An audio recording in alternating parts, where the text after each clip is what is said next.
Sandringham, that evergreen kingdom within a kingdom, has always been more than an address on the royal ledger. It is the place where Christmas lunch smells of polished silver and ancient cedar, where spaniels skitter over lawns once trimmed for kings, and where secrets seem to settle in the fog off the wash much the way wood smoke lingers in the brick chimneys of York Cottage. It is here, among the rhododendron tunnels and the mirrored lakes, that the latest chapter of Windsor intrigue now unfurls, and it begins with one discreet brass plaque newly screwed to a garden gate. That plaque carries a price so breathtaking it makes even veteran estate agents swallow twice, yet it also carries a promise, full immersion in the royal aura, but with just enough distance to keep scandal at arm's length. The house itself is modest only by gilded standards. Red Norfolk brick mellowed to the color of late summer rose hips, windows latticed like icing sugar, chimneys stout enough to swallow a man. Inside, the rooms wear their history lightly, flagstone floors uneven from a century of Wellington boots, an Aga that hums like a contented cat, bow-fronted cupboards scented permanently of beeswax and bay. Legend claims Queen Mary once stored surplus Christmas puddings in the pantry here, and that Prince Philip rehearsed his after-dinner speeches before these same mullioned windows. Yet its greatest boast is the ghost of the late Queen's head gardener, whose invisible fingerprint still guides every clematis that climbs the south wall. For £5,623 a week one leases not simply bricks and mortar, but a backstage pass to monarchy, a hush-hush intimacy money supposedly cannot buy. Enter the Duke of Sussex, a man who has tried for 4 years to forge a life where one can buy privacy in 10-acre tracts of Californian chaparral, only to discover that the royal magnetism he fled still drags at his heel. Harry's itinerary for September looks straightforward on the surface: slip into London under the radar, present Well Child awards, fly back to Montecito before the tabloids can finish sharpening their fonts. But cancer has rearranged the Windsor timetable, and filial instinct, however bruised, beats louder when a father begins another course of treatment. Hence the whispered summit in St. James's, aides in discreet grey suits murmuring about security guarantees and attendance protocols while coffee cooled in bone china cups. William stayed away, his silence as eloquent as any speech. Camilla, it is said, hovered just beyond the drawing-room door, wary of promises she fears will evaporate in the Californian sun. Yet the king, frailer in body, fiercer in resolve, looked each emissary in the eye and spoke the words that matter most: "Tell my son the door is open, but his boots must cross the threshold." The newly listed gardener's cottage may be the compromise neither side dares request aloud. It offers the Duke seclusion enough that bodyguards can erect perimeter lights without bothering the corgis, yet sits within quick golf cart reach of the big house where Charles nurses morning tea and scans the rhododendron beds he planted with Philip 40 years ago. If father and son are to trade grievances for forgiveness, better it happen over a crackling log fire than across continents of Wi-Fi delay. And if the talks should sour, as talks between wounded hearts sometimes do, the renter can simply draw the curtains, cue Netflix, and pretend Sandringham is another luxury Airbnb with suspiciously good curtains. Cynics will mutter that Charles's timing is more commercial than conciliatory, that the monarch is merely milking the property portfolio ahead of the next sovereign grant review.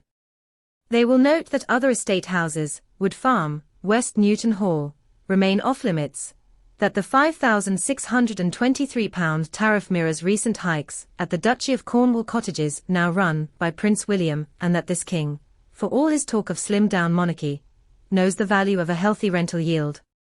Perhaps there is truth in that. Yet courtiers insist the gesture runs deeper, a subtle olive branch disguised as a holiday let, a way for Harry to taste again the Norfolk air of childhood memories without the claustrophobia of palace corridors. Much depends on security. The Met's Royalty and Specialist Protection Unit has already sketched concentric rings around the cottage, infrared fences hidden among hydrangeas, an unmarked SUV at the park gate, 2 plainclothes officers posing as estate wardens. Privately they admit Sandringham is easier to lock down than Clarence House, yet harder than Frogmore ever was.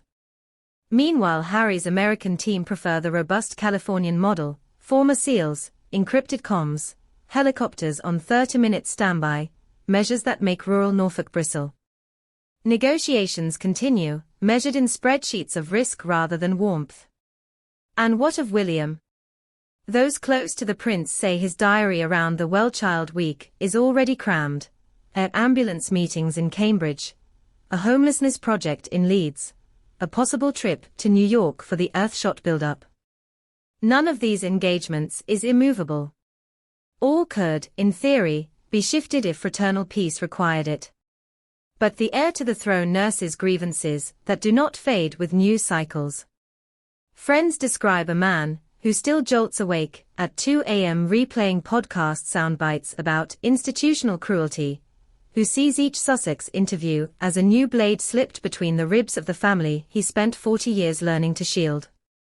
For William, reconciliation is not impossible, merely contingent on a confession he doubts will ever come. Sandringham could host the overture, but it cannot write the apology. Meanwhile the public, ever hungry for the next royal chapter, will judge by photographs. If Harry is seen striding the Wolferton marshes with binoculars, twitching teal, as his grandfather once did, columnists will declare détente in the offing.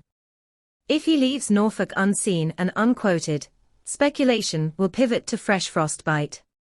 And if by some miracle a long-lens camera captures two princes side by side beneath the copper beeches, even Camilla's fiercest critics will concede that a mother's spirit still works her quiet magic across the estate she adored. Yet the most intriguing angle remains financial. Sandringham has long been Charles's personal fiefdom, separate from Crown estate or duchy coffers, a private bank that funds charitable passions and organic farming experiments alike.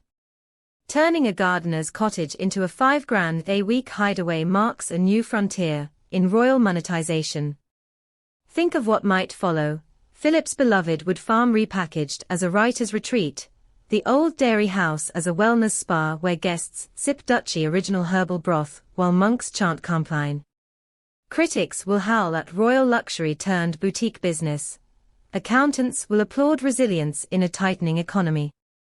Somewhere between those poles stands Charles, a man who cannot disburse a shilling without someone accusing him of profiteering or profligacy. In that sense, renting to tourists, or to his own estranged son, becomes both revenue and revenge. You cannot attack a king for draining the public purse if he is earning his own living from lettings.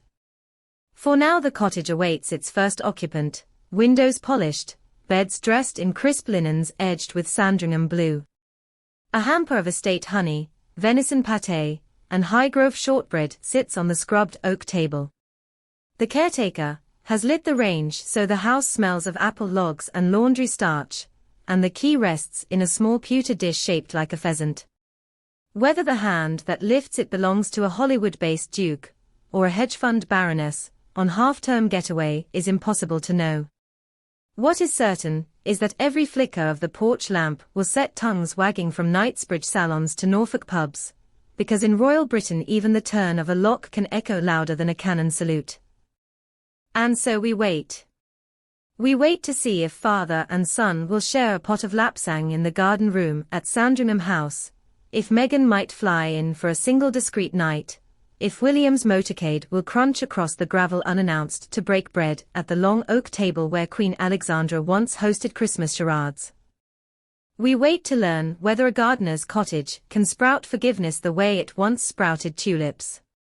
Above all, we wait to witness whether the House of Windsor, bruised yet unbowed, can prove once more that its greatest talent is not ceremony or spectacle but survival. One rental agreement, one autumn reunion, one unlikely conversation, on a misty Norfolk morning. Sometimes that is all it takes for a dynasty to turn the page and begin a quieter chapter.